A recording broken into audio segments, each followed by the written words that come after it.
on Thacker and A Christmas Carol. I'm sure most of us watching this video know the story of A Christmas Carol. Whether you read the book, watched the movies, you probably know A Christmas Carol.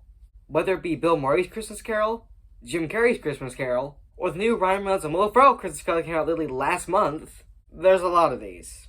But the one that a lot of people say is their favorite, including me, is the Muppet Christmas Carol. Now, if you guys have been around the channel for a little while, you probably know that I'm a fanatic fan of the Muppets. I love the Muppets. And the Muppet Christmas Carol is no exception. I love this movie, and it's great. And yes, I have actually read the book before, so I know the difference between movie and book. And in the Muppet Christmas Carol, there's not a whole lot actually. It's actually a pretty faithful version to the actual book.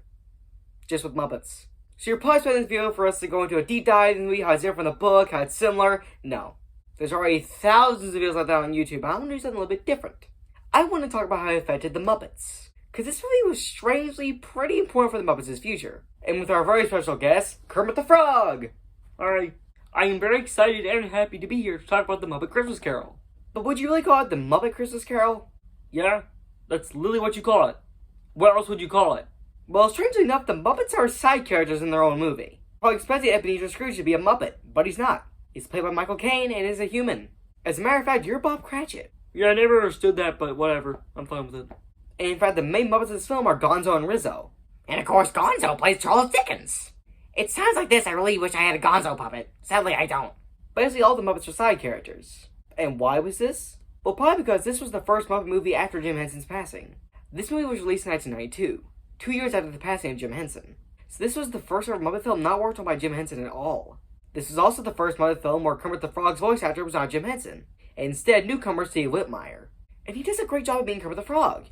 Someday we'll find it, the rainbow connection. Rainbows are visions, but only illusions. Why are there so many songs about rainbows? You can tell it's not Jim Henson, but strangely enough, you can tell it's still Kermit the Frog. It's weird. Steve doesn't try to copy Jim. He has his own Kermit the Frog voice, but still sounds not like Kermit to where, oh yeah, that's Kermit the Frog. And I will never forgive Disney for firing him. If you're wondering why, apparently Disney was going to change his character that he knew Kermit the Frog would not do. I mean, he probably did, because he'd been playing the character for over 20 years at this point. So the Muppets don't overtake the film. It's about Scrooge. It's a Christmas Carol, just with a little bit of lighthearted Muppets. So anytime I think of a Christmas Carol, I always think of the characters as the ones from Muppet Christmas Carol.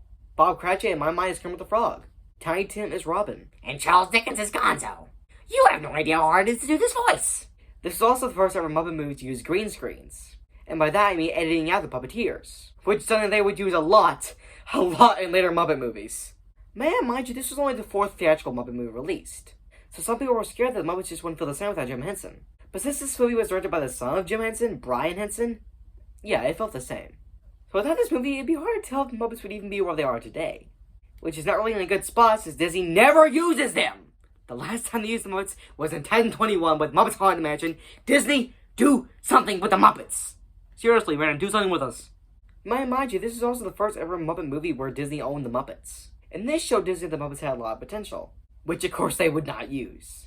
But I guess for now, bye-bye, straight on Thacker. Hi! Elmo, you're not even in this video. Get out of here. You got it, Elmo. No one likes you. Need to be together somehow.